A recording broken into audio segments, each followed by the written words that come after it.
the friend that was out of control came up to my husband and he was like, give me my drugs. You took them. And I heard it and I went up there and I was like, what are you talking about? Get out of here. My husband does not do drugs. Like, you are way off your rocker. Like, I'm going to call the police. Like, get away. And then I just, was backing my husband up, which is that's what I was supposed to do. I'm his wife. Obviously, I would know if he was doing drugs. And then his other friend looked at me in the eye and he said, you need to just walk away. And I looked at him, and in that moment I knew. I was like, oh, he did do that.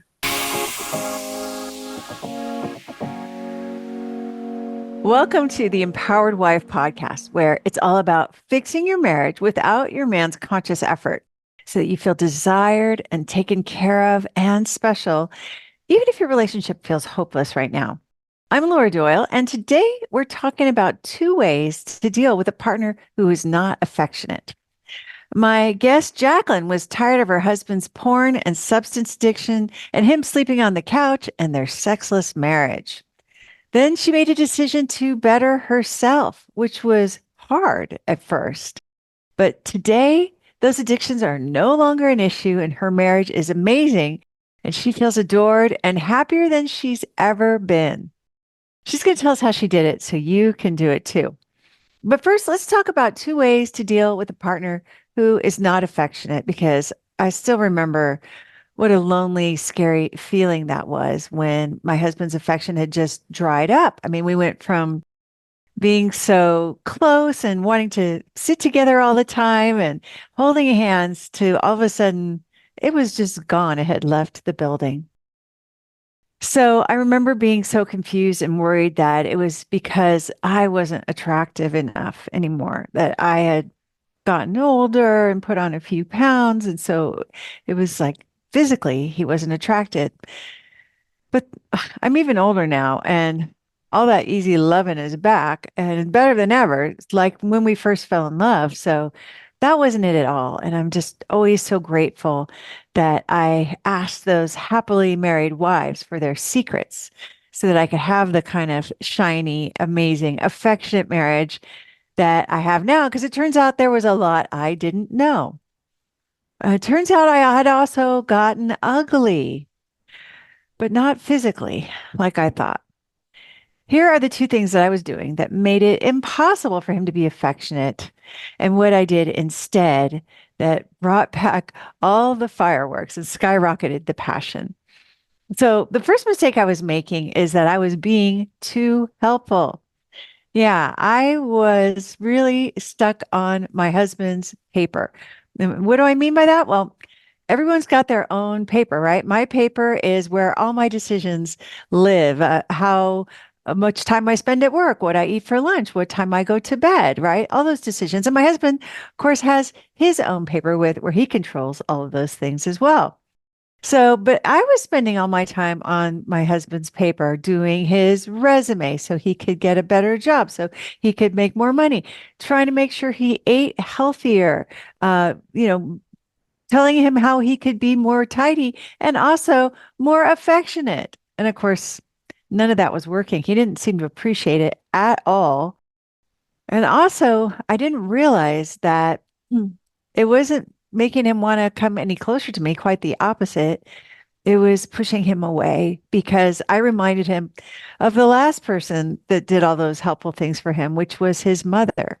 I'd become his smother mother instead of the girlfriend that I really wanted to be.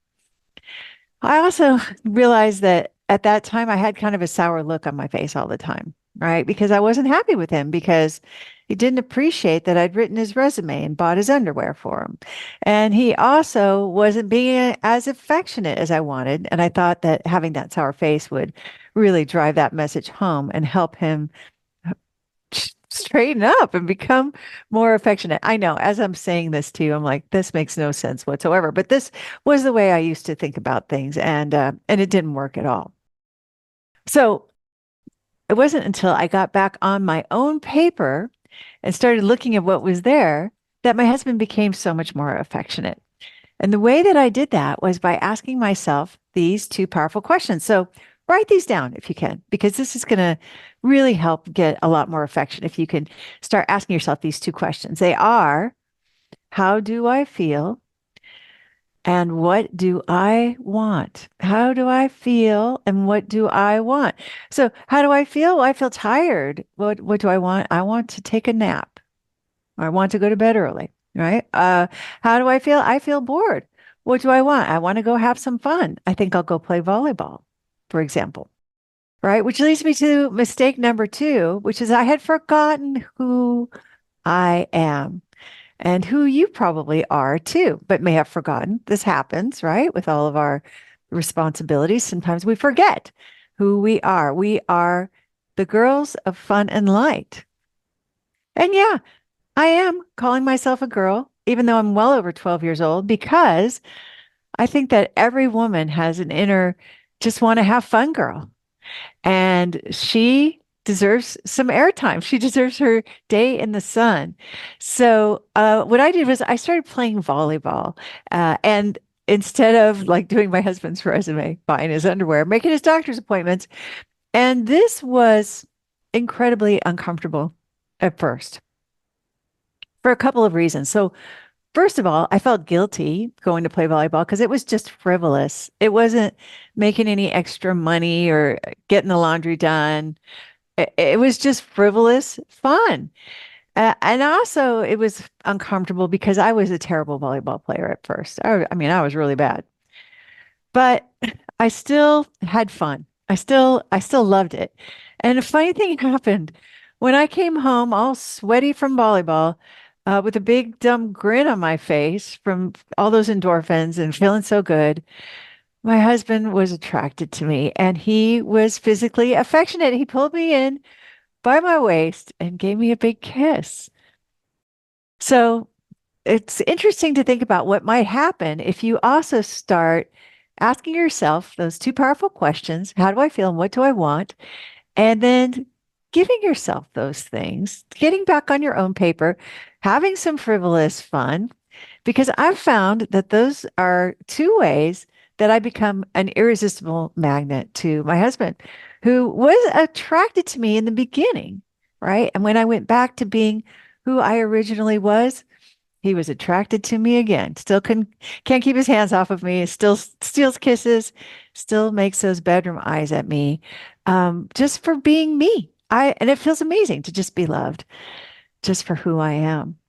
Maybe you think this won't work for you, and only you know what's best for your relationship and what will work in your marriage. But what could it hurt to experiment with these two ideas of getting back on your paper by asking yourself how you feel and what you want, and making yourself ridiculously happy like the girl of fun and light that you are?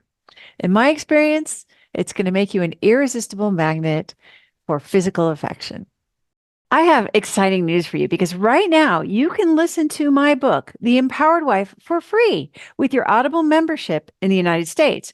So discover the 6 surprising secrets to attract your man's time, his attention, his affection when you listen to the Empowered Wife audiobook on Audible without using credits. You don't need any credits. It's free. The Empowered Wife has over 1,700 5-star reviews, and it also has some 1-star reviews too, because not everybody is ready to hear what they can do to fix their relationship without their man even knowing about it. And I get it. I wasn't ready either until my marriage was completely falling apart and we were on the brink of divorce. And then I learned from women with happy marriages what actually works. And now my marriage is shiny and amazing. And those secrets are in this book. And you can listen to the whole book for free with your Audible membership. The only catch is that this Audible deal is only for a limited time. So to make your marriage last and thrive, go and listen for free with your Audible membership right now. My guest Jacqueline was so tired of her husband's porn and substance addiction, him sleeping on the couch, and their sexless marriage. Then she made a decision to better herself, which was really hard at first. But today, those addictions are no longer an issue. Her marriage is amazing, and she feels adored and happier than she's ever been. She's going to tell us how she did it so you can do it too. Jacqueline, welcome to the Empowered Wife podcast. Thank you so much for coming on. Hi. I'm Hi. so excited to be here. You're here. You made it. So, well, let's start from the beginning. I want to hear the whole story. What were things like in the bad old days in your marriage? So we actually had, I would say, two bad old days where it was bad and then things got better and then it was bad again. So for it to make sense, I want to go back just a little bit further. And so I first met my husband, I was actually 5 years old. And I he actually became I met him at church and his family became best friends with my family. His whole family, very close family friends, and he actually became my brother's best friend. So I saw a lot of him growing up and I was always just astonished by him. And there was even a point where I remember listening to Taylor Swift on my MP3 player, just dreaming about him. And and Yeah. um, he we eventually started dating after I graduated high school, and they were the most tremendous dates. So romantic, and I could never have wished for anything better. I just was obsessed with this man. And the best thing about it was that he just desired to be with me all the time. No matter what I was doing, he just always wanted to be by me. And it was almost too much. I was like, I just moved out. Let me be my own person. And then he just had this way with words, and obviously he still does, but for a while I lost sight of that. And I would like to read a note that he wrote me while we were dating. And so he wrote this note, and I don't even remember. I think it was just randomly. It wasn't a birthday or anniversary or anything. And he wrote, "My dearest Jacqueline, I am writing you in regards to the pulsating muscle located in the left of my chest. It has come to my attention that it beats solely for you, and I am quite overcome with that fact right now. I feel as if I am a leaf and you are a gust of wind carrying me on. I love you more than words can express. Yours forever, your future husband." Oh And my gosh. I So I look at that note romantic. now and it could bring me to tears. I know that's how he truly feels even till this day. And um I can't believe I let him go for a little bit after reading that note. So we were dating and things started to come to head. I think my true colors started to come out a little bit. I grew up in a home where there was a lot of yelling, and um it was more like I was just modeled controlling behaviors my whole life. And um my mom didn't know any better. I don't hold any of that to her or anything, but she just didn't know. And so then I started doing the same thing. I personally used my emotions as manipulation. I would cry just to get my way, or any way that you could use your emotions in that aspect. But I was the world's biggest complainer. I complained about every little thing, and it was so bad that my husband, well, even when we were dating, he would say, "You're the biggest complainer. You complain about everything all the time." And I didn't get it. I thought that that's how I was going to get what I wanted. I Yeah. had no Yeah. idea. Otherwise, how would you get? Like if you didn't complain about it, that Yeah, means you're just accepting it and you're okay with yeah. it going on like that, right? Yeah. And I started speaking for him. We were both homeschooled at a point in our life, but he was homeschooled for longer. So I was like, "You're just kind of nerdy and like one of those weird homeschool kids, so I'll just talk for you because you don't know how to talk to my friends. They weren't homeschooled, so you don't know." And I actually got to the point where I stopped inviting him to hang out with me and my friends. I didn't even want him to come because I he was gonna be a buzzkill. Oh And yeah. Kind of embarrassed of him, it sounds like. Is that? yeah. And it's so weird thinking about it now. I'm like, I can't believe I felt that way. Yeah. But then we actually ended up moving in together, and we would argue and fight all the time. This environment, we lived with another couple who was also very negative. And there was a lot of yelling in their relationship. So it was hard to separate ourselves from that. And then we started modeling that behavior too. So I Yeah. remember one fight. I honestly, I have no idea what he even said to set me off, but I had invited some of my friends. We had a lot of mutual family friends.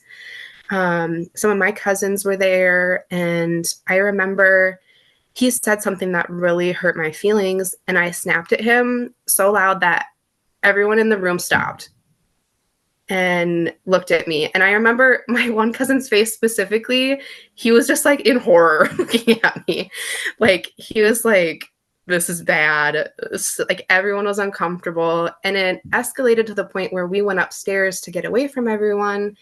And I actually had one of my very close friends follow us. And she was helping me with this fight and pointing out everything that I had been telling her, because during all this time I did a lot of man bashing, and um, all of my friends were like, yeah, he's a narcissist, he has bad tendencies. So then this friend came up and was helping us fight, and it just escalated so bad to the point where we were like, we just need to separate for the night and that'll be it. So and it was weird because we would have those fights and we'd wake up in the morning like nothing happened. And then, but it would be uncomfortable. Like we said horrible things to each other last night, but like here we are having breakfast, like nothing happened. So that stuff kept getting worse. And during this time, I felt so controlled by him. And there was another night that we were having a fight that he was standing in our bedroom door and he was telling me, like, this is my domain. You can't come in here if you're not going to respect me. And when that happened, he had been drinking and I was so scared. Yeah. Yeah. I was It is so scary. scared. And I never thought that I'd be in that situation or that I'd be afraid of him at any point. And so then still talking to my friends and my family, and they're like, this does not sound good. This is really bad. We don't want anything to do with this. And there was another night he went out with some of actually my sister-in-law was with at the time, and they went out to the bars, and I was not old enough at the time. So I my sister-in-law came back and she was like, he actually said that he wanted to sleep with this other girl that was there. Oh, And I was so crushed by that. I couldn't believe that he had said that. And I just, the victim card, like, oh, poor me, this is a horrible person and I can't believe I'm doing this. And it just got so bad to the point that I actually moved out and moved in with that close friend um, that was telling me to leave him this whole time. oh, And I ended up breaking up with him. oh. And there wasn't during the breakup, there wasn't one day I didn't think about him. I always had a longing to I always missed him. And there was even a time that our friends were, our families were very close friends. So I actually, like, I saw him at this event that we were both at, and I was like, oh my goodness, he looks so good. Oh, I just miss him. And I did a lot of self-discovery during that time, and it was more of just figuring out who I was, because growing up, I came from a big family and no idea what I wanted, and I just did what everyone told me to do. And I also played a role as a mother growing up. I had a lot of younger siblings, and I had to take care of those kids. And um, so during that time apart, I really tried to work on myself. And we ended up both renting apartments in the same town. So we ended up going to the same church, and I remember like on my knees praying to God before the service started, and I was like, please help me find my husband. Like I just want a husband. I want somebody to make me happy. Like I just, please, God. And then he tapped me on the shoulder and asked if he could sit by me. I hadn't seen him in so long. oh. And I was like, okay, God, I got it. I hear you. Okay, sounds great. So then after that service, he asked me to coffee, and we just never stopped talking after that point. And it was hard getting back together with him because I had done so much damage with my words, to my family and to my friends, totally man bashing him. And I didn't take any responsibility for the breakup when, in all honesty, it was all me. so, um, when we got back together, what really hooked me back in was the Valentine's date that he took me on. And I remember him picking me up. He planned this date all to himself, and I didn't tell. I just said that I would love to go out, and he took me on this wonderful, this was so romantic date. And on the way there, we were just talking, and I was just so nervous to be going out with him again. And he pulled a bouquet out of the back seat and was like, "Oh yeah, by the way, I picked these up for you." I was like, I did not expect this. Like, I can't believe we're just driving there, and all of a sudden, oh, here's these roses. And in that bouquet of roses, he had another little note for me. So I'll share that note with you too. So on this note, it said, 12 of the prettiest roses for the most beautiful woman, from a guy who supposes he is the luckiest man. Happy Valentine's Day, your future husband." So then I just, obviously just melted. And at that point, I was like, okay, I am all in. I am off the fence. We're doing this. And it was so hard because everyone was so used to, all the horrible things I had said. So I remember one of my sisters calling me and trying to talk me out of it. She's like, "Don't do it. It's a really bad idea. This is horrible. This is not going to be good." And the friend that I was living with, I lost her friendship over it. And I realize now that you have to surround yourself with the people that are going to support you. But that was really hard at the time. Yeah. And then he, Yeah. he also had his mom telling, "You're just friends, right?"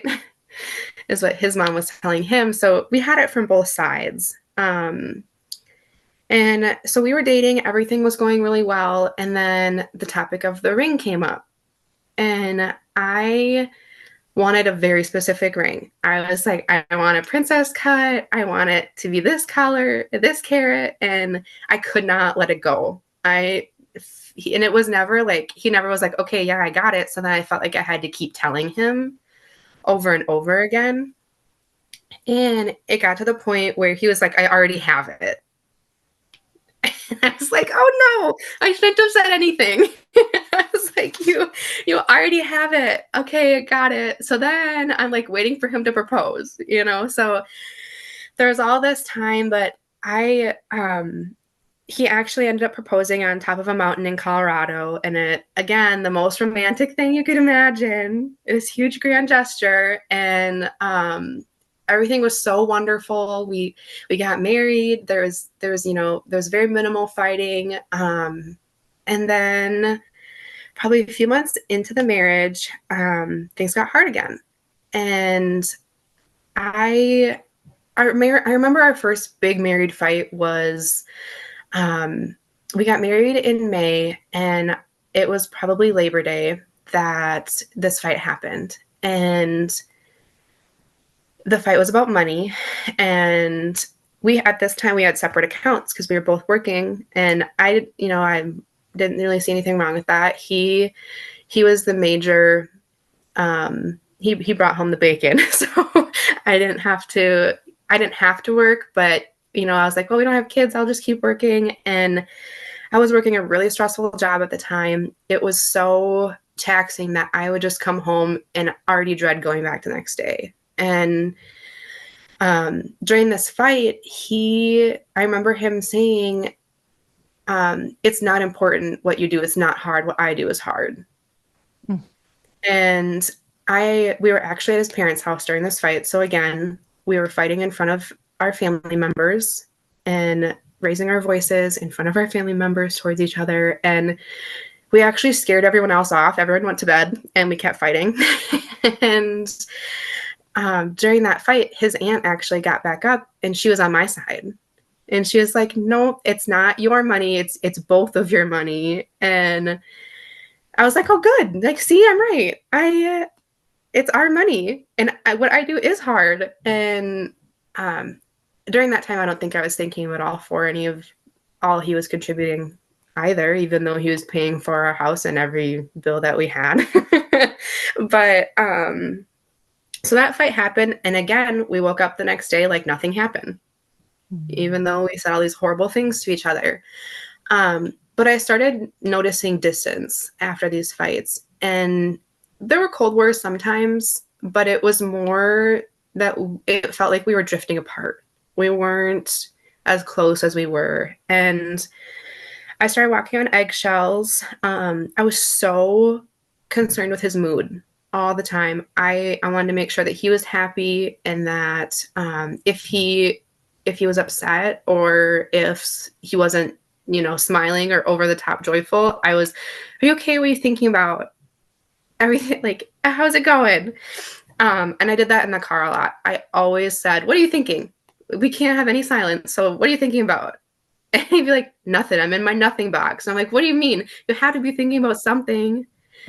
So then, there was just more of that. His video games increased. And at that time, I was like, that's the most disgusting thing ever. I can't believe you're fighting those zombies right now. Like, that's so gross and so nerdy. I can't believe this. Like, just stop playing. Come watch this chick flick with me. Yeah. And just begging for his attention. And then I also started hearing him tell his parents or his close friends stories that I've never heard before. And I'd be like, why didn't you tell it? Like, why didn't I hear about this? There was a specific story that he told one of his very close friend that was actually his best man. And it was in a public setting. And he was like, oh yeah, by the way, like, oh yeah, I'm getting a new boss. And they kind of work in the same job. So they know everybody. And so he's like, oh yeah, I'm actually getting a new boss. And this was mind blowing to me. I could not believe that for weeks he knew he was going to get a new boss and he wasn't telling me. We bought our house from his old boss. So I just could not believe that was the first time I was hearing about it. And that increased. Oh, go ahead. Sorry. He knew he wasn't confiding in you. He wasn't like that's proof of distance. It feels bad. Yeah. You weren't privy to big things that were going on in his life. Yep, exactly. And I even felt like, like obviously it's both of our life and I knew your boss too, and now all of a sudden like he's not going to be your boss anymore. Like that was such a huge thing for me. And then so when we were apart, he actually got close to some friends that I didn't know. So when we got married, I desperately wanted to get to know these friends. And he talked so highly of them. And one of those friends actually was his best man. And I didn't know him that well. So I really wanted to be closer to all of them. And there was a party bus going on for somebody's birthday. And I was like, I want to come so bad. I knew about it for weeks and I was finally old enough so I could come with. And he was like, oh, I don't think there's enough seats, so you can't come. I'm just going to go by myself. And I was so disappointed. And I was like, okay, it's fine. It's your friends. I get it. But then he called me and he was like, hey, there's room. Come on. And I was like, oh, yay. I got all dressed up and I was so excited. I was like, you're finally going to let me hang out with your friends. I cannot believe this is happening. And I was like, please just show me off. Like we're going to have so much fun. But when I got there, everyone was drunk and he was acting so weird. And there was somebody on the bus that was totally out of control, like in ways that like I was very uncomfortable. And this is never anything I'd been exposed to before. And I just was astonished by this. And I was like, these are your friends? Like, I don't want to be here. I don't want to be a part of this. No wonder you haven't shown them to me. And this friend actually got us kicked off of this bus early. And Wow. I just so mortified. I could not believe we were getting kicked off this bus. I profusely apologized to the driver. It's like, I don't even know these people. It's not me. I so embarrassed. And during the whole bus ride, my husband was trying to like calm the guy that was out of control down and trying to help these in this situation. And he would never do anything like that. So I was like, just leave it alone. Like, just get away from him. Let's, what are we doing? So when we got off the bus, we ended up going to a very low key bar and grill that had like beanbags and cornhole, all of those fun things out in the back. And I was so excited. I was like, I love this environment. I love playing games, and this is so fun. And maybe an hour or so later, that the friend that was out of control came up to my husband, and he was like, give me my drugs. You took them. And I heard it, and I went up there and I was like, what are you talking about? Get out of here. My husband does not do drugs. Like, you are way off your rocker. Like, I'm going to call the police. Like, get away. And then I just, was backing my husband up, which is that's what I was supposed to do. I'm his wife. Obviously, I would know if he was doing drugs. And then his other friend looked at me in the eye and he said, you need to just walk away. And I looked at him, and in that moment I knew. I was like, oh, he did do them. And I was so crushed, and I just looked at him and I was like, we will talk about this later. Like, we're not done talking about it. And I'm like shaking telling the story because it was so earth-shattering. I could not believe that this was happening.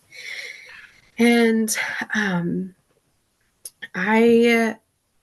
there was so much like needless emotional turmoil with this because I couldn't let it go. I was like, if you did them, it's obviously a problem.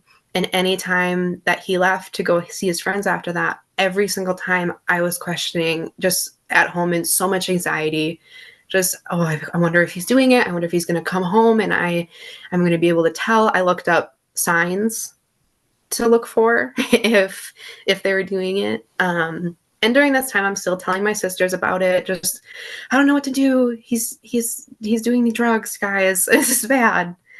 And I was like, we're trying to have a baby. How on earth? Like, this doesn't make any sense. Those are two different roads. Like, I feel like we're not even on the same planet anymore. And there was, him?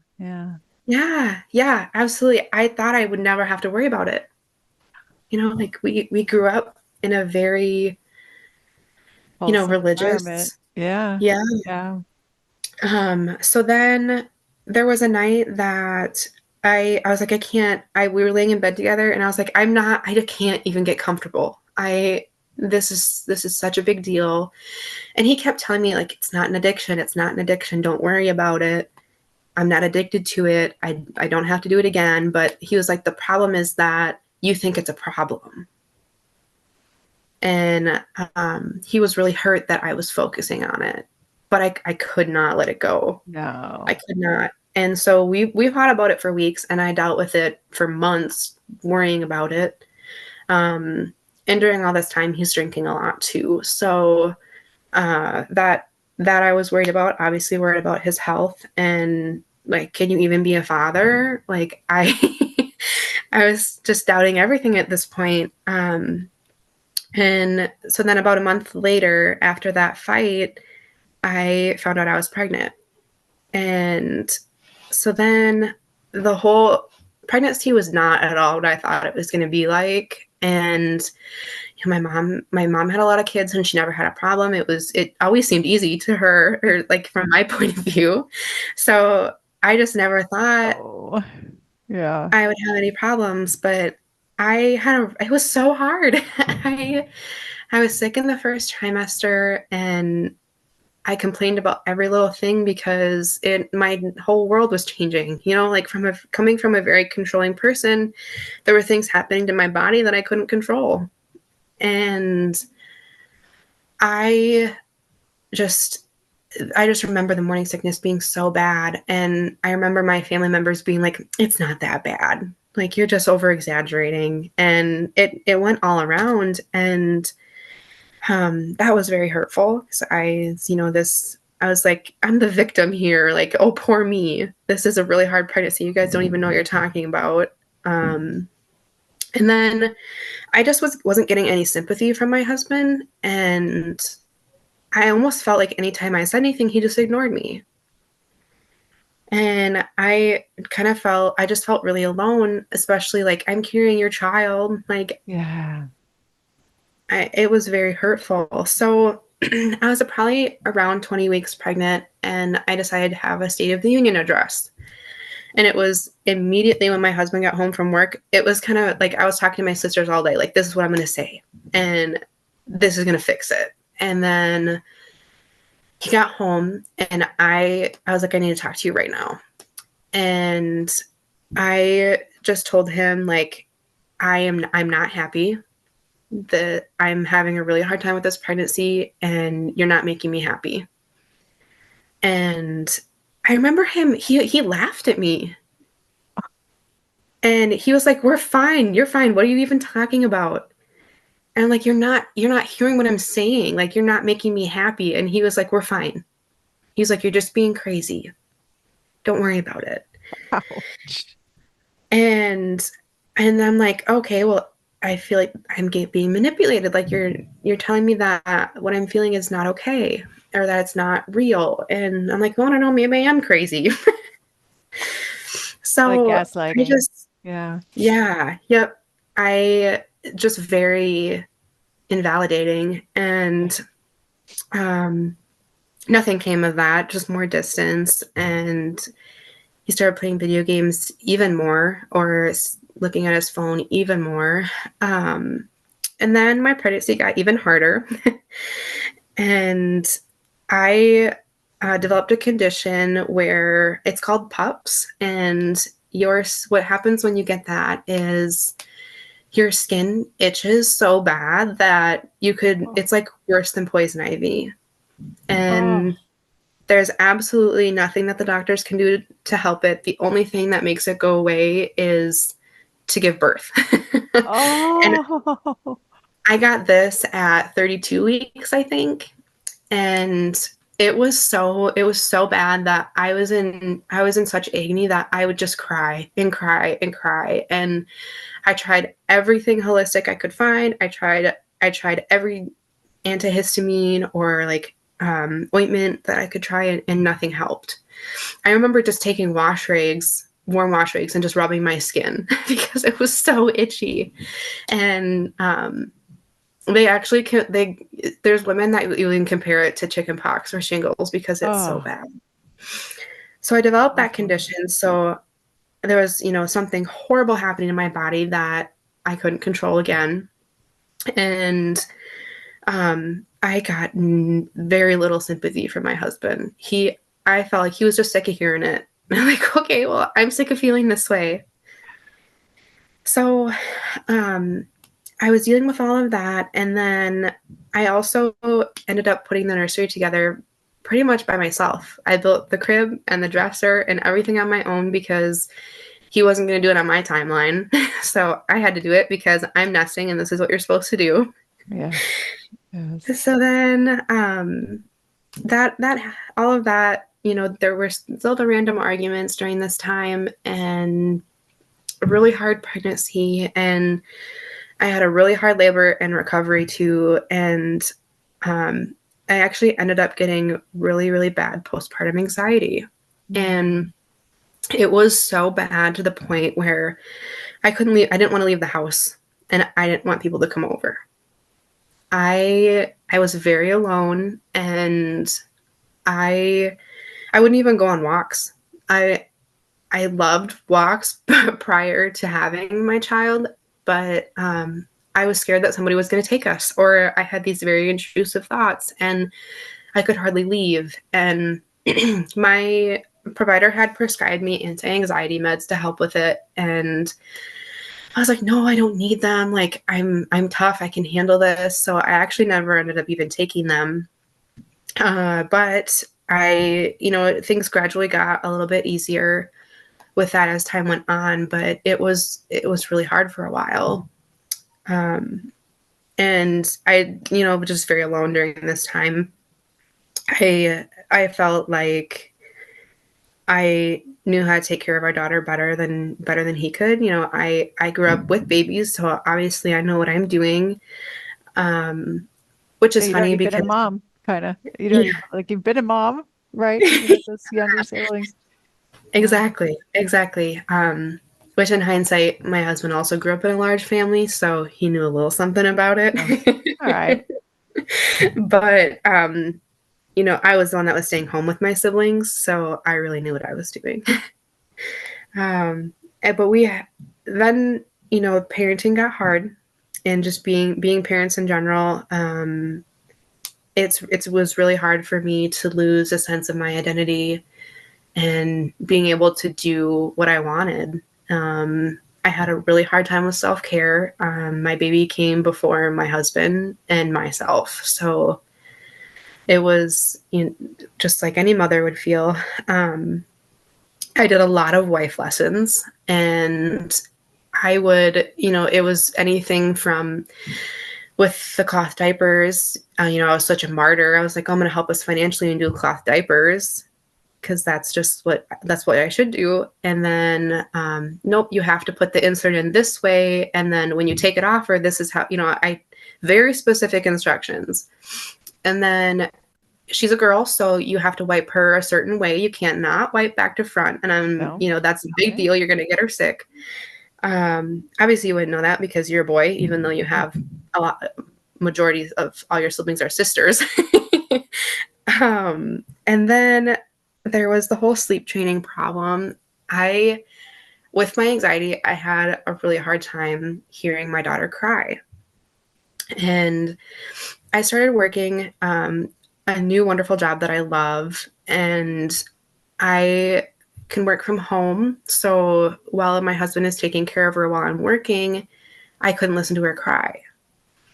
And I had a very specific routine for her laying down at night to go to bed.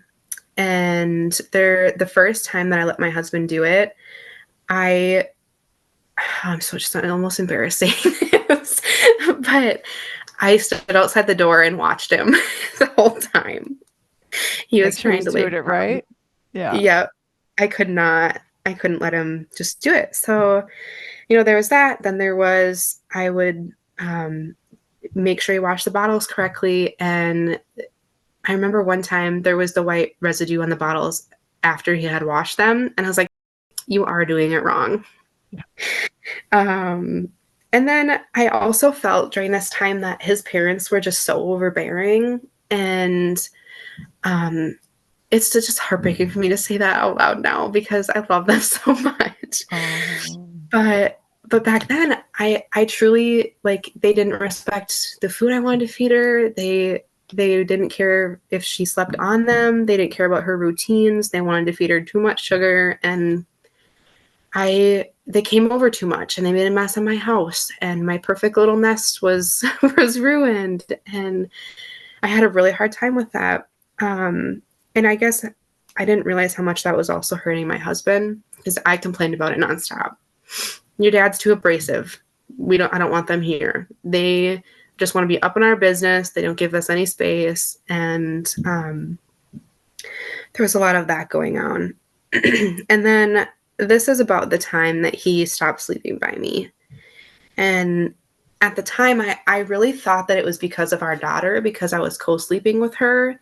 And he kind of played it off like, it's just not safe for me to be in there with you guys. You just do your thing and I'll sleep by myself.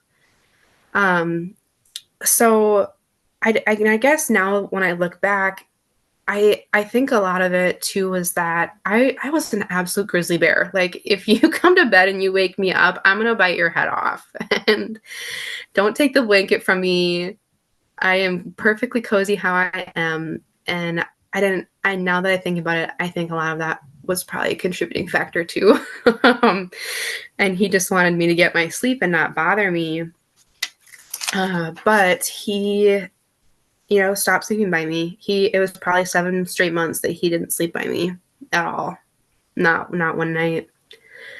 And so I think that's kind of where I found the book, actually. And I don't know if I wasn't like actively looking for anything to help us. And honestly, when I look back now, I'm like, it was so bad. How was I not looking for help? Um, Because there's so much pain.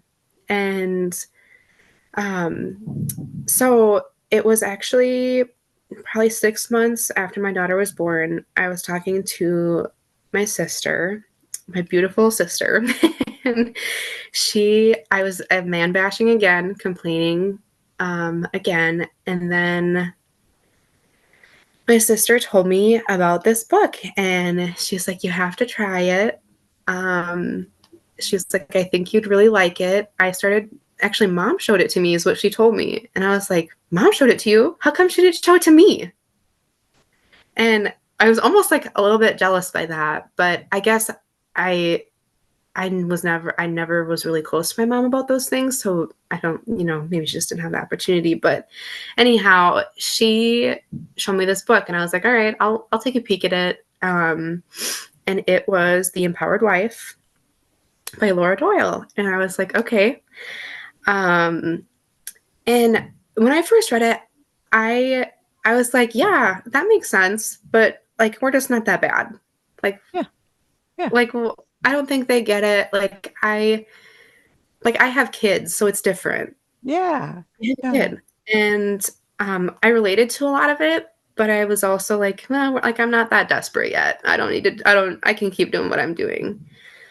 Um, so then, um, I just went on my merry way, and um, I didn't really like try to do anything differently right away. But that's kind of that's where the battle days ended up before I started trying something. All right. So it sounds like it was pretty painful, especially in retrospect, but you didn't really know. You just thought this is life, this is marriage, this is motherhood. Mhm. And then you got the book and you didn't really do anything differently. So, Yeah, I but I everything think, was okay. It was kind of okay.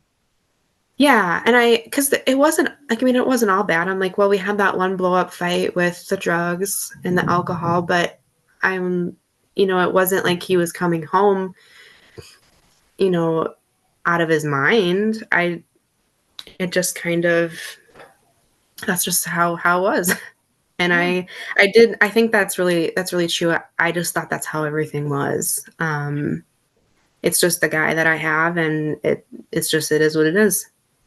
And so there was, it doesn't sound like there was any point where you thought about ending your marriage or that you said, hey, we've got to go to counseling or, No, I felt like to go to counseling, we would have, something really bad would have had to happen, or yeah, yeah, I knew that I wanted to be with him, and I never ever thought about divorce. It was never really an option, I guess, mainly because I was just so in love with him, but also um, just because of our religion too. It it was not a thing. And if the times that I did feel horrible, or that we were having a cold war or we were fighting, well, I just wake up the next day and it'd be fine. So, yeah, know, I didn't yeah. really, You get through it. So, yeah. so did you, what prompted you to start experimenting with the skills? So I don't really know what it was. I think during this time I started working out more and doing some more stuff for myself, and my sister kept talking about it and talking about it. I was like, okay, well, if it helps you, like maybe I'll try it. Um, so the very first thing that I did was I started with the I hear you. Um, and I was kind of uncomfortable saying I hear you at first. So instead I said I'm listening. And Oh, yeah. I remember when I tried this, I was sitting at the sink doing dishes because when he would get home from work, I would literally save the dishes for when he got home so that he would walk in and see me working on something. Like she's not just You home. wanted credit that you were Yeah. doing your job. So then I was doing these dishes, just working really hard, scrubbing this pot, and he was telling me something, and I just looked at him and I said, "I'm listening," and then went right back to scrubbing my pot. and, and he came over to me and he was like, "I love knowing that you're listening." And I was Oh. like, "Oh, okay." Oh, Okay, cute. so that worked. Sweet. Yeah. And then um, I started with gratitudes.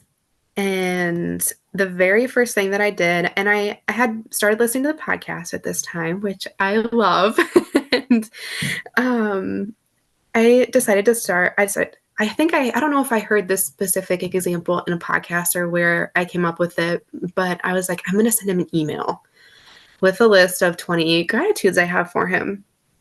So I did. He was at work, and I wrote up this email. I spent all morning doing it, and I sent him the email, and I didn't get a response back at all. And then Ugh. he got home, and it got to, like, I was like, I'm not going to bring it up. I'm just going to let it be and just see what happens. And he didn't say anything about it the entire evening. We actually put my daughter to bed, and he goes, "Oh, by the way, I got this strange email today." And I was like, "Oh, you did?" And at the time, I was like, "Tell me more. Tell me how great I am, because I appreciate you." And he didn't say anything else. And I was like, "What?" Like, I wrote this huge email for you. Like, give me more. Yeah. Um, and he didn't Disappointing. say, Yeah. yeah. I was like, okay, well, I mean, he said something about it, but it wasn't what I wanted to hear. So I was like, I don't know, but I guess I'll keep trying. So I started sending him more texts. I would send him texts all the time if I thought about something or anything I could think of. As soon as I thought like, oh, you took out the garbage, I'm so thankful I don't have to do that. Because growing up, my brothers were the garbage guys. I never had to touch it. So in my marriage, I was like, I don't want to take the garbage out. Yeah. And I will say, I probably have taken it out twice in our whole marriage. So I was Pretty like, good. okay, there, I have my evidence. That's something I can think of for. So I focused on that for the longest time. I was like, I'm just going to use this. It's going to be Yeah. great. And then I also would put notes in his lunchbox. And I could tell he loved that because every time he'd send me a picture of it, it'd be like, "Oh, thanks." Or I did hear on a podcast that somebody put a note in the bread bag, and they're like, "Thanks for being my breadwinner." And so I did that, and he just loved Oh. it. He was like, he even told me that I was cute, and I was like, "Okay, I think this gratitude Oh. thing's working." Yeah. And I got really good at thanking him constantly about every little thing. Like, "Oh, you gave me my water. Thank you so much. I was so thirsty." Or, it could be anything. And I love doing that still. That was probably gratitude was the easiest thing for me because I was like, oh, I can look for evidence on anything. Let me let me see how I can tell you how great you are. Um, Awesome. Love that. Well, you make it sound so easy, but it's not that easy when yeah, you're out of practice or you haven't been doing it. no, and honestly, I had to start with the text messages because I couldn't do it face to face. It So, felt too vulnerable to say it face to face or yeah, because I feel like I felt like I had to explain myself a lot. So I'd be like, "Thank you for taking out the garbage. It was so great for me to be able to throw things away without," like, I would just explain too much. okay. So I was like, Okay. if I send a text message, then You, I can just cut myself off there. you just make your point and be done. Yeah. Yeah. Yeah. Well, smart. That's a smart way to start. Do it in writing, emails and texts at Yeah. first. So, okay, I And love it. with the self-care, I don't really know. I thought I was doing really good on it at the time, I think. Like I was getting my nails done and, doing all the fun and girly things that I love to do, but it wasn't intentional, I would say. Like I was doing it, but it was just kind of like, oh, I'll do it here and there when I can fit it in. Okay. Um, but I became a little bit more intentional with it after I read the book, and I was like it was always kind of a silly term in my mind. I was like, self-care, like I do what I want. It's Yeah. fine. Yeah. Yeah. I'm fine. Yeah. Um, so, and I started taking care of myself better, and like being a mom, I probably didn't do my makeup as much or my hair or really get dressed or shower as frequently as I used to. So I think that's something I focused on the most was just making that time for myself again, which just seems crazy to me now. I'm like, personal hygiene, what? Well, yeah, but I think it's pretty common when you become a mom, that's your priority, that's the main thing. And yeah, where are you going anyway? You're not even leaving the house some days, right? So I can Yes. see. Yep. I don't think you're the only one. I think that's Yeah. common. So yeah. Yeah. Yes, but something I think was the biggest struggle for me is that I was listening to these podcasts and reading this book, and my sister and I were both trying to figure out the book and the skills at the same time, both very new in our marriage. And when I was listening to the podcast, I was like, it's just so hard.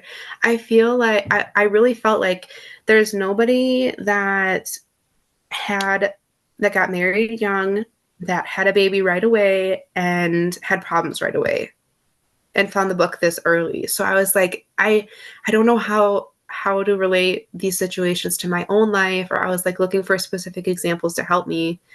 So I really struggled with that because I wanted that coaching. And Yeah. You couldn't relate to like a 30-year marriage having yeah, problems, and right? I Empty was like, nesters. that sounds Yeah. great for my mom, but I don't know how that's gonna help me. Or Yeah. that's what I Yeah. was thinking at the time. And my sister and I would talk about that a lot. We were like, "Have you found one yet? Have you found a podcast that relates to us?" So we definitely both, we enjoyed talking about that together because we both felt the same way. But um, And and here you then are now filling that void, right? I know So I'm here for you girls. exactly. Yeah. Yeah. It's possible to do this when you're newly married and have a baby right away. Even though it feels a little challenging. And how cool that you and your sister were doing this together. I bet that really helped. Yeah, and it was cool because we if I hadn't had her, there's no way I could have done it because I really believe you need somebody else that's doing it with you that understands that there would be days that she would call me and or in a crisis, or I would call her in a crisis, and we'd be like, "Do you want a sister or do you want a coach?" So we've gotten really good at that now. So I absolutely needed that. Like I truly could not have done it without her. Wow. So you call her So up in a crisis and say, I need a this coach right happened. now. Yeah. I Yeah. don't know what to do, or I did this. What should I do next time? So there was a lot of that, and there still is because it's still not perfect. But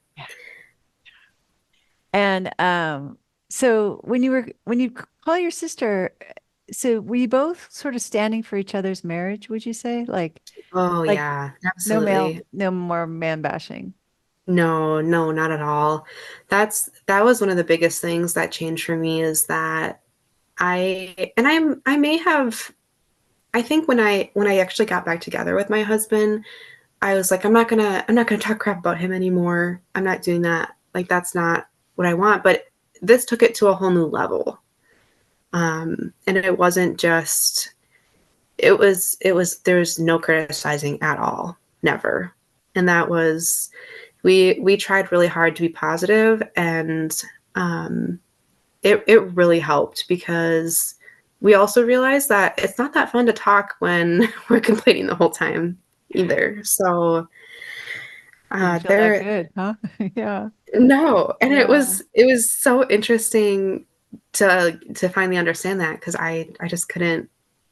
I don't know. I never got that before, and I was like, okay, well maybe that's why my family kind of found me annoying because Oh, that's all I did was complain about everybody and everything, and oh poor me. So there was even a part in my first pregnancy where my sibling, there was one of my siblings was like, oh, it can't be that bad. And I cried about it for hours because it just, it's just how it was.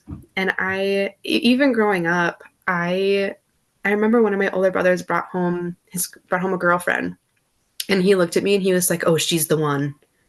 And I'm like, what do you mean I'm the one? And I think he was like, she's the one that you gotta watch out for because she's controlling and she'll tell you how to do it. And I understand it now, but back then I was like, oh, Ouch. yes, Ouch. it's a big ouch. Um, So so it's not that easy to just stop complaining too, right? Like I remember no, knowing that I no. should stop complaining, but I didn't know how to do that. So how did you do that? Yeah, so the phrase that helped me more than anything was when you said complaints are lazy desires. And I was like, whoa. Like that resonated with me so much. And I remember the example of complaining about the weather when really I just wanted a new sweater. And that like I understood that, and I was like, this is exactly it. This is what I needed.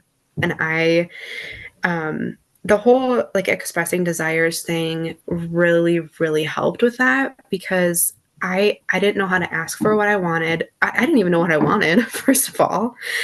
And then I didn't, that was really hard. So I that I just caught myself. It wasn't easy right away. I had a lot of rear view moments with it, and um I just remember, like, even now I still say, how do I feel and what do I want? And a lot of times I'm just hungry. I just need a snack, or I just need to drink some water.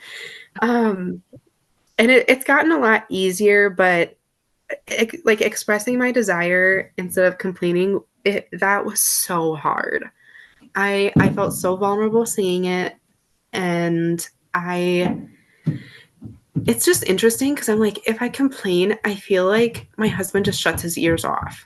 It's like he can't even hear it. And if I express a desire, he's like jumping up to do it. So Wow. it it, it is truly amazing. But I guess I don't know exactly what I did to help with the complaining, but I think it was a lot of like the moment would come and go, and I'd be like, oh, I should have said that. And then eventually I just caught on.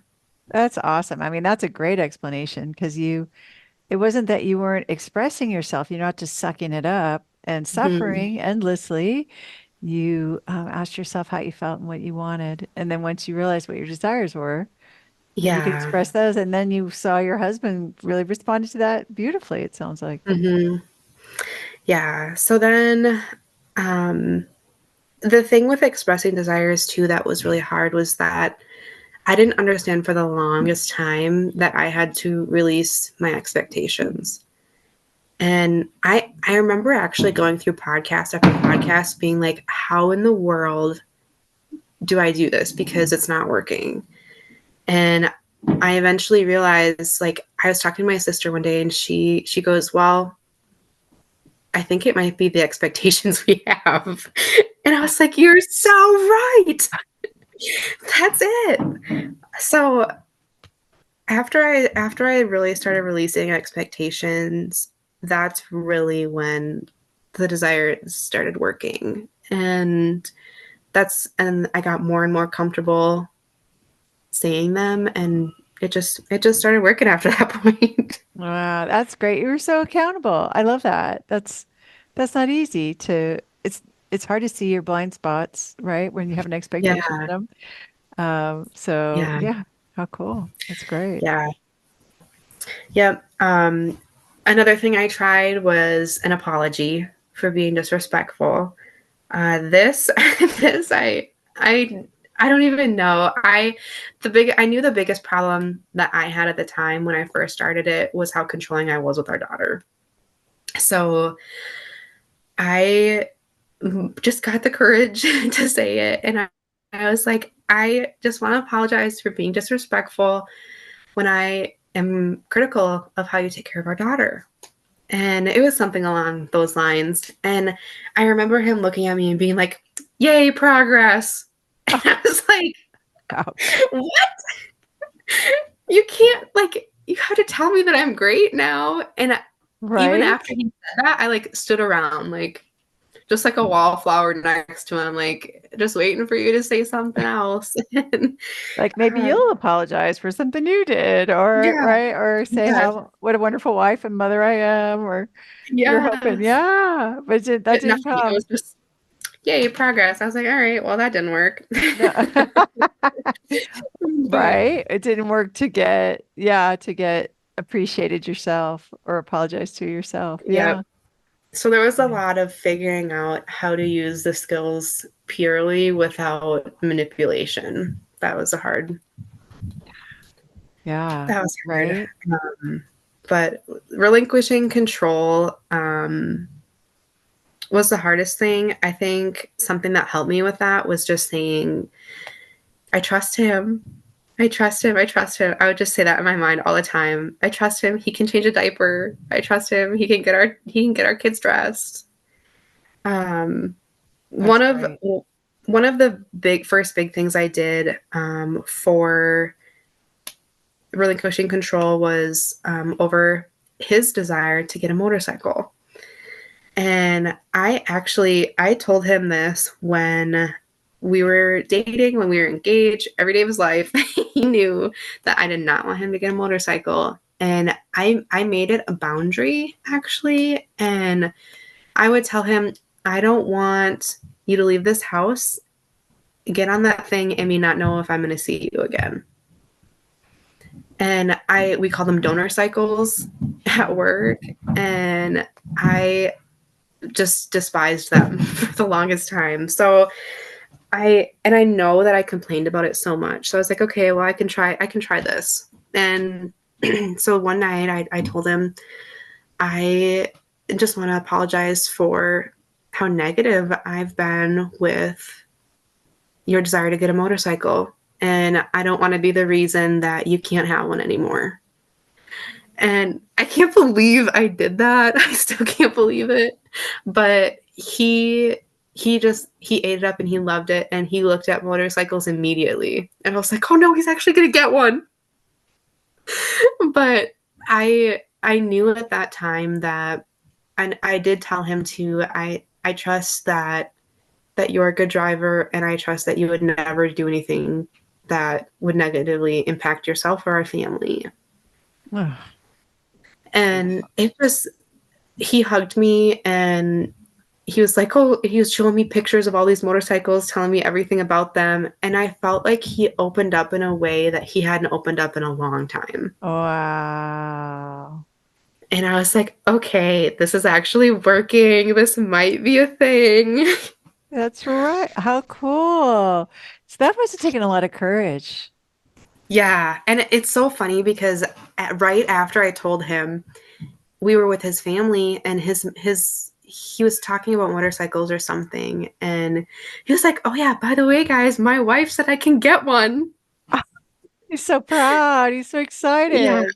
And I remember I was like, well, I'm just not the reason you can't get one anymore. Uh, and, and his mom was, I felt like she was mad at me. She was like, what? You're supposed to keep him in line. And I was like, I trust my husband. It's gonna be okay. And he just wow. ate it up. Wow. I bet. And so did he get a motorcycle? He still does not have one. And I don't know why, but it's not my, under my Not it's in your not on my paper favor. anymore. It's not in your favor. How cool. That must have felt so good too. Like it, Yes. I kind of, yeah, right. I hear you taking some pleasure from being the kind of wife Yeah. who trusts her husband now, right? Hmm. That's, Absolutely. that's Yes. awesome. And So, how, oh, go ahead. oh no, go. I was just gonna say, the first. I was just gonna talk about our first like big test after I found the skills. And it's really cool to look at this situation now and and see what I could have done better with the skills, was something that I wasn't understanding, but then like how some things actually were good because, or, you know, they were better than it would have been. Um, so there was a day that my husband was at work. I was home with our daughter, and I was just, you know, cleaning and organizing like I was supposed to. And I stumbled upon something, and I I wasn't looking for it, but and I even like I love the story, but I hate the story because it's really hard to go back to this place because it was so painful. Um, but I stumbled upon some evidence that my husband was watching pornography. And when I first found it, I was just in disbelief. And um, I I remember just looking at it and just being like, I can't believe this is my life. Like, we talked about this when we were engaged. This was not going to be a problem. And He promised he would not. yeah, he did. He said, if you don't want me to, if it hurts you, this is not a thing that's going to be part of our marriage. And I was in full trust at that point. You know, like I was like, okay, sounds great. It's not perfect. Well, then I found this, and I just remember like the sinking feeling. I was so betrayed and so hurt. I was in so much pain by this. And you know, I had my daughter 7 months ago. How on earth is this happening? Like I could not believe it. And I I talked to my sister about it a little bit when it happened, and she was like, you know, she told me everything that she knew, and she was like, you have to follow the skills. Just do it. This is the first test. and she sympathized with me, and she was so wonderful through it. And I got off the phone with her. I got my daughter to sleep, and I just went in my bedroom and just cried. I cried, and I remember falling onto the ground and just a puddle of tears, just crying, probably the hardest I've ever cried. And um I felt like such a victim because I was like, it must be because I had a baby. I'm not attractive to him anymore. He's not sleeping by me, so obviously he doesn't even like me anymore. Um, I started looking at his history after that happened and just trying to find like, is he still doing it? And there was a lot of rejection for intimacy, and I don't I that started like long before I found this evidence. So I was like, oh, this makes sense. This is why he's totally rejecting me. And I knew that I wanted him to know that I found it, but I didn't know how to do that with the skills. So I worked really hard with my sister to find a text. And I thinking about it now, I can't believe I texted him this while he was working to provide for us. But I texted him, and I was like, I found XYZ. Like, I know what this means. So, you know, I found it. It's obviously not for me. So like I have this evidence. And he just said, okay. And then before he got home, I listened to every podcast I could find on cheating and on pornography. And honestly, for me, the ones about cheating helped me more because that's how it felt. I truly felt like it was A the worst. betrayal.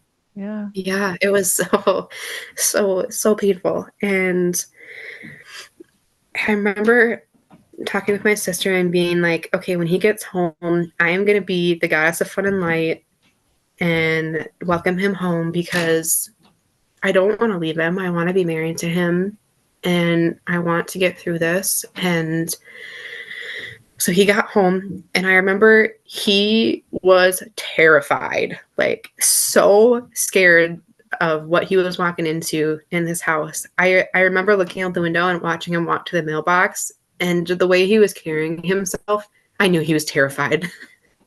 I could see it in his walk. And I greeted him, and with as much happiness and joy as I could. And I, tried to hide the fact that I was crying all day. And I actually remember watching something.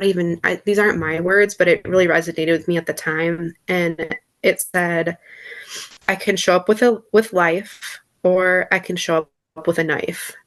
And I was like, okay, so he, I don't know what battles he's fought today, so we're going to greet him with as much love as we can. And he was so shocked. I could see it in his face. He could not believe that I was happy to see him. And I tried my best to not bring it up for a long time. And he was like taking care of the garbage and doing everything he could do just to make sure, be like, I'm a good husband, I do stuff for you. I could just see him with his acts of service trying to make up for this pain he knew I was in. And I did end up asking way too many questions about it. And what exactly are you watching? How long has this been going on? Anything you could think of, I asked, and definitely should not have asked anything in hindsight, because that only brought me pain. It was not going to help the situation at all.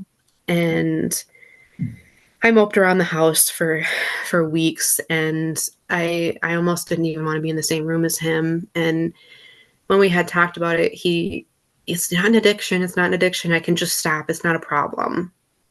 And I was like, there's no way. It's obviously an addiction. You can't just stop. There's no way. Same thing with the drugs. I felt the same way about it. And so during this time, like I started going to the gym a lot more. I listened to your book again. I was like, I need to figure out how to do these skills, because I think they'll help.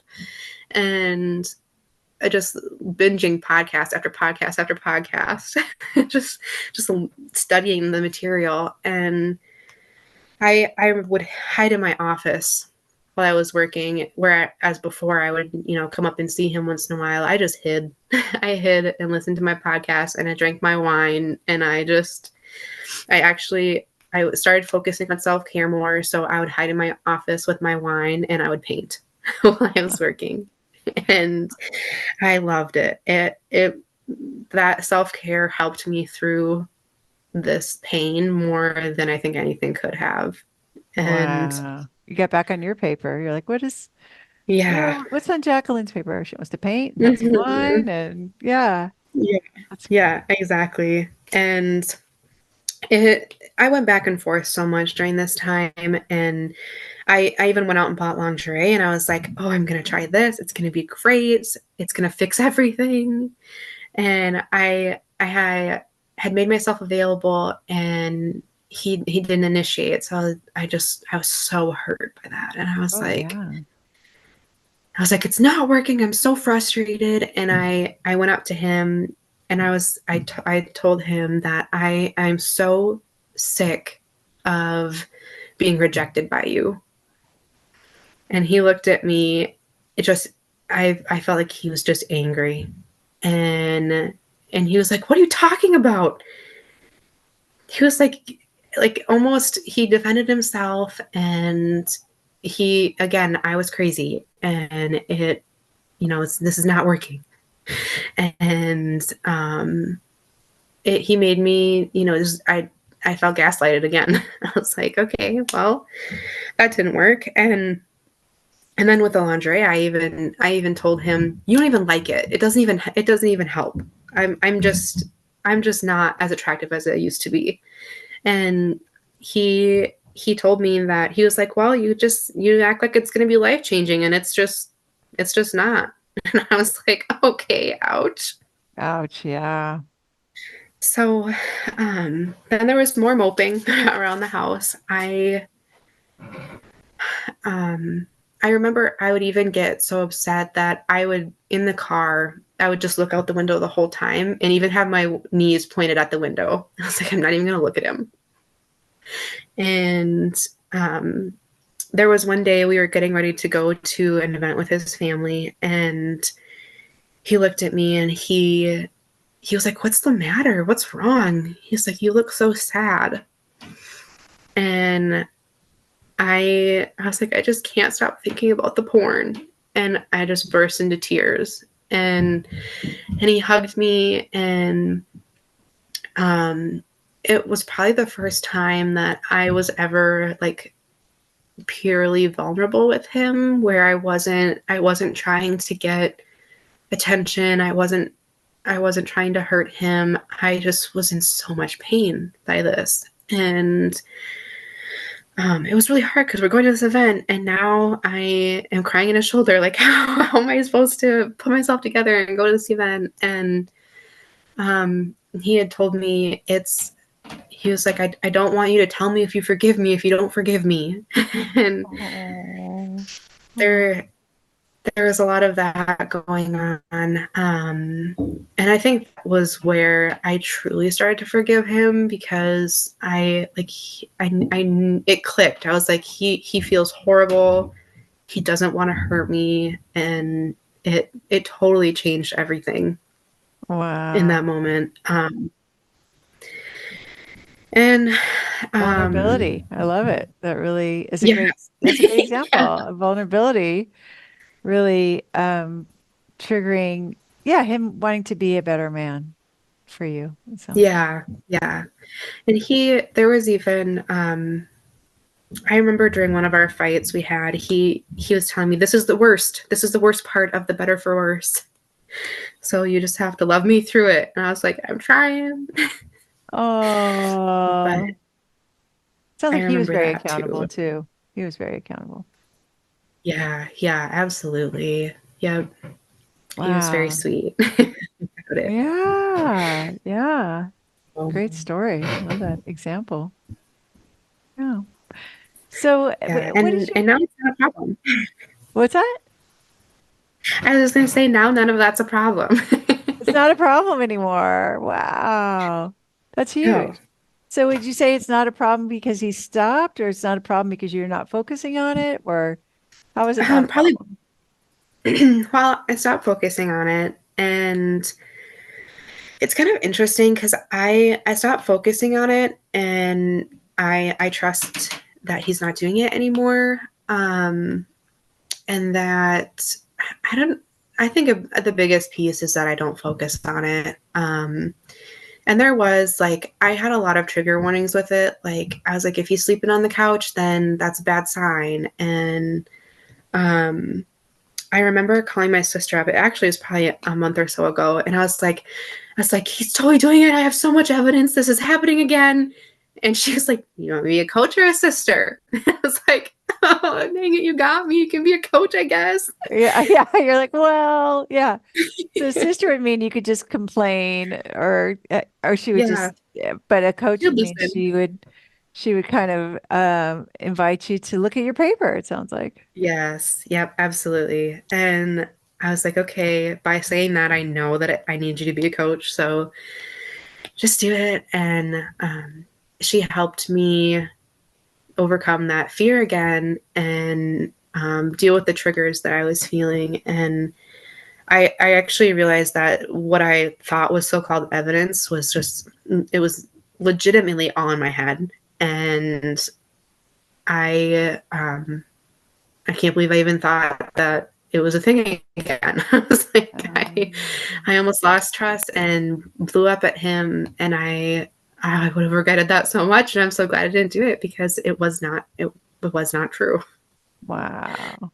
Awesome. So Wow. That's a great illustration of getting through the porn issue with what a great ending, right? What a happy ending. yes, absolutely. Yep. And I And give you all the credit for doing that. That's impressive that because there was a lot of pain and a lot of needless emotional turmoil, but yeah. not Oh anymore. yeah. You went back to deciding Yep. to trust. Yeah. And it is so peaceful to trust him. It is. And Awesome. I think a huge part of it is just like, he truly is a wonderful man. And I did use some fulfilling prophecies, when it came back up, and it was kind of, I do a lot better with spouse fulfilling prophecies if I add a gratitude in with it. So I think I said something like, I'm just so thankful for how faithful you are to me. It was something along those lines, and he just loved it. He just was like, he's like, yeah, I am faithful. Isn't it great? Yeah. Love that. Love that. Great, great job. Great job choosing your faith with Thank something that was really you. scary. Yeah. I love that. And what about how are things? So your in-laws were really overbearing, you had said at one point. Yes. Yep. Um, it's okay. Totally. It's all perspective. Oh, It's all it takes is a little bit of perspective. So his what I actually listened to the podcast about the monster-in-law, and I remember the bit about these are his parents who have loved and cared for him his entire life. They obviously want what's best for him and for his family. So, try to remember that. And that helped me so much. I was like, oh my goodness, I would be so hurt if he was acting the same way that I am towards my parents. And so then I was like, okay, I jumped off the fence with my husband. Let's jump off the fence about his parents, and let's just love them. And I'm so thankful that I did that because they are so wonderful. oh They my gosh. Same parents that gave you no space, Yes. came over too Yeah. much and interfered Yep. too much. And yeah. Absolutely. I saying I hear you to his dad really helps. His dad's been called a narcissist more times than I can count. So I was like, I'll say I hear you to him and that'll work. And it totally does.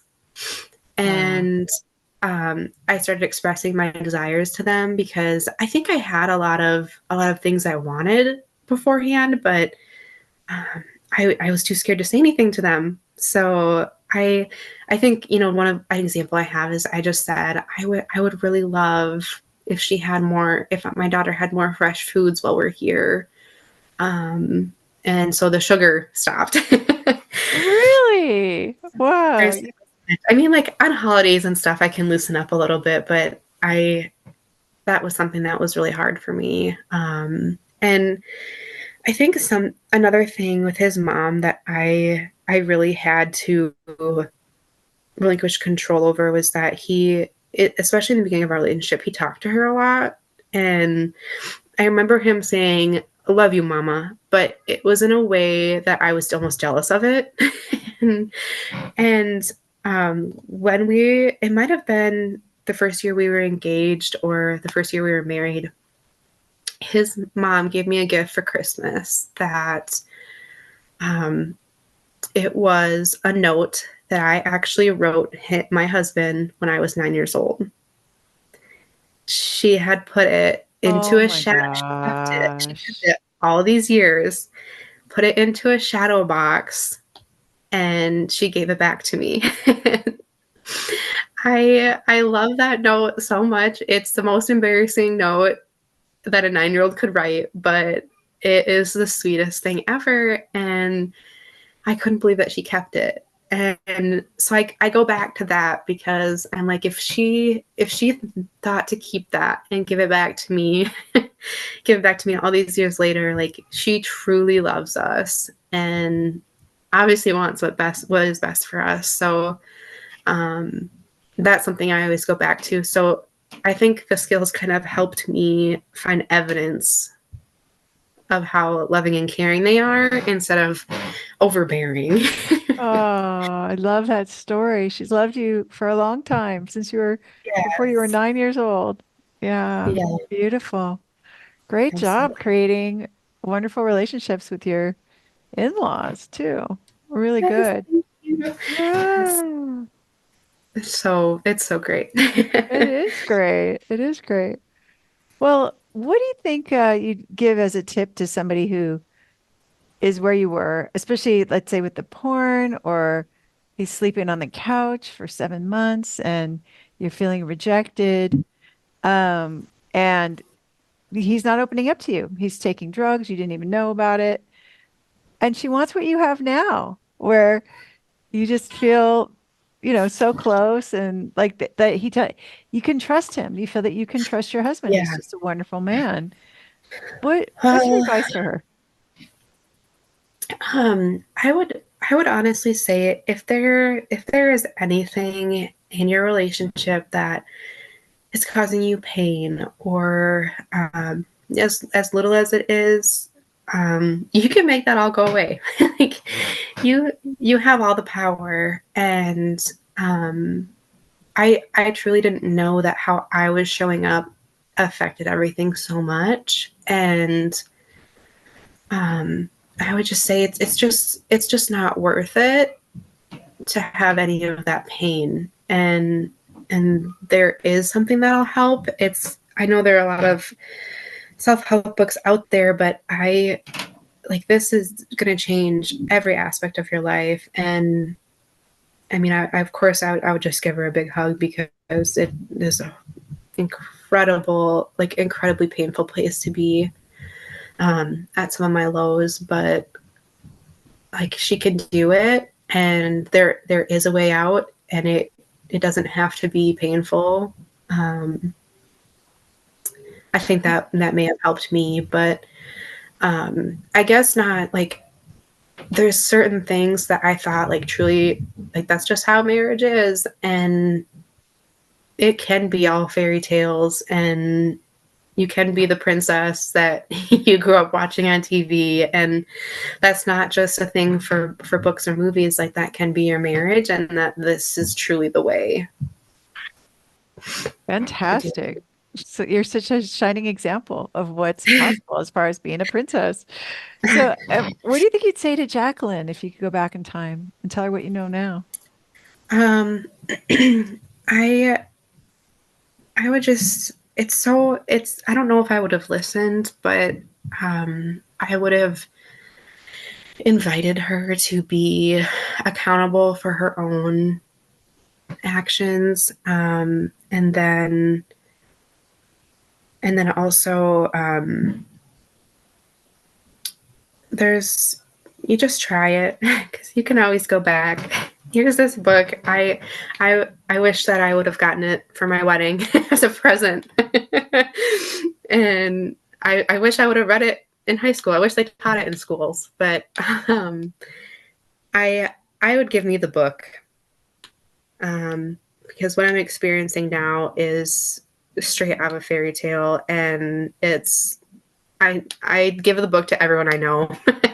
it's it's a hard thing to do, with some people, but I tell everyone about it, and just get the book. And you need a support system to do it with like-minded people, whether it's your sister who's learning it with you. And I mean, it probably was harder than if I would have gotten coaching, but you definitely you need somebody that stands for your marriage, that knows the skills that can help you through it.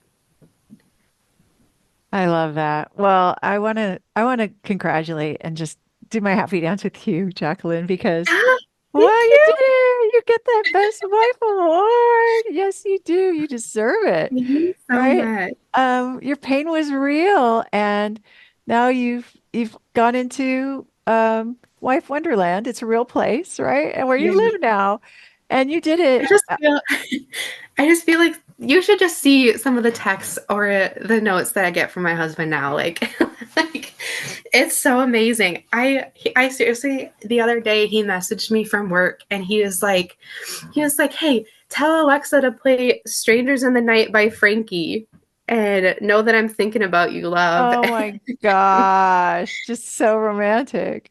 And like this pregnancy, this my second pregnancy and postpartum, a million times different. I There's absolutely no postpartum anxiety at all. And I don't know how I did it. But I say it's the skills, because It Wow. it had to have. It's a lot of the how do I feel and what do I want, because it totally took away my anxiety. It's so much more peaceful. And there, I even have a cute little story for when I actually was in preterm labor at one point. So it's not like I had an easier pregnancy this time, but I just handled it a lot differently since I have the skills. And it was so funny because my sister was over watching my daughter, and they were like, okay, we're going to give you this medication to stop your labor. And I, like, my husband called me, and he was at work, and he called me from work. So that was a big deal. And I was like, "Oh, hi, honey. No, it's totally fine. I'm fine. I'm perfectly strong. Everything's okay. They're actually going to have me run to the pharmacy to get medication to stop the labor. So, like, don't worry about a thing. I'll talk to you later." And he goes, "Wait, wait, wait. Are you trying to get rid of me?" And I was like, "No, absolutely not. Let me receive this phone call graciously." I was like, "You can keep talking to me." And then I come Ah. home, and he's home. And I was like, "You came home from work for me." Um and he just came home to pamper me. He was like, I was like, "Oh, do you want to watch a chick flick? Let's watch Sleepless in Seattle. Can I buy it?" "Oh, of course you can." And just like, Oh my gosh. so He came home to sweet. watch Sleepless in Seattle with you because that's what he likes to do, right? He doesn't like Yeah. to kill the Mhm. zombies. Although you, Yeah. right? As much anymore. Wow. Which that's funny Wow. too, because I actually play video games with him now. And I can't believe I'm saying that out loud, because I am the world's biggest girly girl ever. Like, if anybody's listening and their husband plays video games, just try it. Because It's not it as is bad. so, They're fun. You're having fun it's with so that. fun. I actually will, even like when we're playing sometimes, I'll even let him be my hero, where I'll stand back and be like, "Yeah, you get all these guys," and I'll just sit back here and watch. You kill all those zombies for me, honey. Yeah. I love it. So cute. But Oh, I do truly feel like the skills have changed my heart, and he is the most amazing man and I can't believe I lost sight of that for a little bit, but I don't complain anymore. I'm more positive. I don't have anxiety. I'm just living in peace and bliss now. And I thank you so much, because it's totally changed my life. And I wow. didn't even think it was that bad, even though I had all these things going on. That's so great to hear. Well, thank you so much. And thank you for sharing your story. So, coming on and representing a young married woman with a baby right away. Now, it sounds like two babies now. How long have you been married? It'll be 3 years in May. Wow.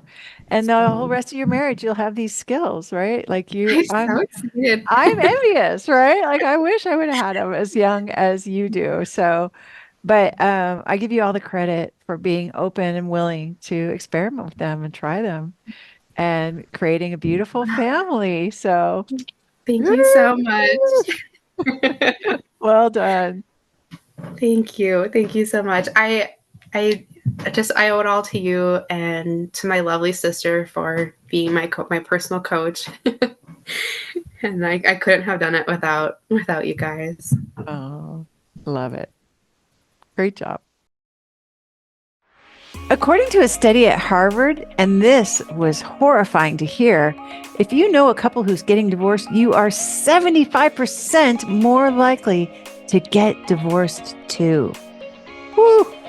It matters who you listen to, which is why over 7,000 women like you who think that having a great marriage is important have joined our free Adored Wife group.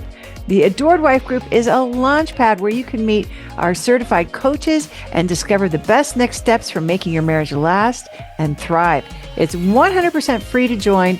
Just go to lauradoyle.org/group right now. This is a private group and it's not for everybody, but if you are a wife or girlfriend who thinks that having a great marriage is important too, We'd all really like to meet you. So go to lauradoyle.org/group right now to join us free. That's lauradoyle.org/group. Listen and subscribe to the Empowered Wife podcast. On next week's podcast, I'm going to talk about what to do when your husband is addicted to porn, and I'm going to share the number one way to heal. In the meantime, I hope you are having lots of fun. Today's fun fact is that I was out in my garden picking some herbs, and now I've got time on my hands. Yeah, I'll show myself out.